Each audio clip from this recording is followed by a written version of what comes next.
இந்த உலகத்துல யார் ஜெபத்தினால எல்லாம் முடியும், ஜெபம் பெரிய வெற்றி, ஜெபிக்கிறவங்க ஆசீர்வதிக்கப்படுவாங்க அப்படின்னு நினைச்சாங்களோ அவங்க எல்லாருமே இன்னைக்கு நல்லா இருக்காங்க. அவங்க எல்லாருமே வெற்றியா இருக்கிறாங்க. நீங்கள் மோகன் சிலாசரஸ் ஐயாவை பாருங்க.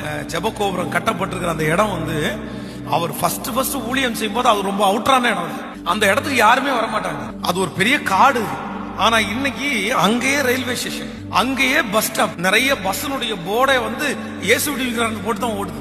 என்ன அப்படின்னா அவர் ஒன்னே ஒண்ணு சொல்லுவாரு, ஜெபத்தினுடைய மேன்மை என்னன்னு தெரிஞ்சதுனால இன்னைக்கு உலகத்துல இருக்கிற ஆயிரக்கணக்கான பேரை அவர் அங்க வர சொல்லி அங்க சாப்பாடு கொடுத்து ஜெபிக்க மட்டும் சொல்றாரு. அவங்களுடைய ஊழியத்தினுடைய வெற்றியினுடைய ரகசியமே ஜெபம் தான். இன்னைக்கும் அதை ஃபாலோ பண்றாங்க.